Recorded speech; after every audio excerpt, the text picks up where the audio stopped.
ख़बर अवां कराची मशहूर कंदासीं बिलाल कॉलोनी में पुलिस जो स्ट्रीट क्रिमिनल्स सां मुक़ाबिलो थियो आहे। 2 फोरू ज़ख़्मी हालत में गिरफ़्तार किया पिया आहिनि। हथियार बरामद किया विया आहिनि।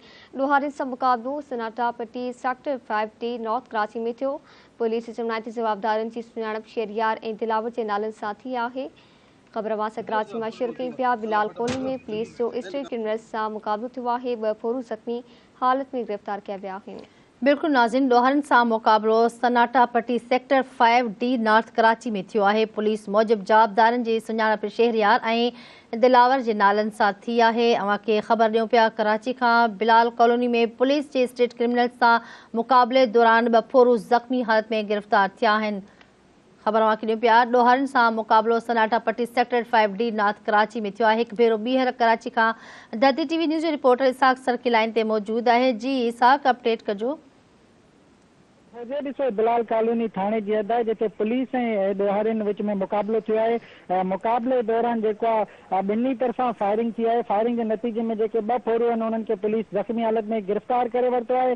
जॾहिं त नॉर्थ कराची 5 वारो इलाइक़ो आहे, हिते पुलिस जो मुक़ाबिलो थियो आहे। जॾहिं त गिरफ़्तार जेके जवाबदार आहिनि उन्हनि जी सुञाणप शहरियार ऐं दिलावर नाले सां कई वई आहे। जवाबदारनि जे कब्ज़े मां जेको आहे 4 पिस्टल ऐं 3 बोर मैगज़ीन ऐं जेको 9 गोलियूं हथ कयूं हुन सां गॾोगॾु जेको मोटरसाइकिल ऐं हिकिड़ो स्कूल जो जेको दस्तो आहे उहो बि पुलिस हथ करे वरितो आहे। 3 जवाबदार हुआ जंहिंमें 2 मोटरसाइकिल ते मौजूदु हुआ। वारदात जी नियत सां घुमनि पिया त पुलिस हुननि खे रोकण जो इशारो कयो, जंहिंमें जवाबदारनि पारां पुलिस जे मथां फायरिंग करे ॾिनी। फायरिंग करण खां पोइ जेको आहे हिकिड़ो जेको जवाबदार आहे उहो फरार थी वियो आहे। 2 जवाबदारनि खे पुलिस गिरफ़्तार करे वरितो आहे। ज़ख़्मियुनि खे जेको आहे इलाज लाइ अस्पताल मुंतक़िल कयो वियो आहे। जवाबदारनि जे कब्ज़े मां जेकी हथ कयल मोटरसाइकिल आहे उहा ऐं ॿियो जेको सामान आहे उहो हथ कयो वियो आहे। बिलाल कॉलोनी पुलिस जो चवणु आहे त जवाबदारनि जे ख़िलाफ़ केस दाख़िल करे जांच शुरू कई वई आहे। उन्हनि जो जेको ॿियो फरार थियल 3 साथी आहे उन्हनि जी गिरफ़्तारी जे लाइ बि जेके छापा आहिनि उहे हयां पिया वञनि। जी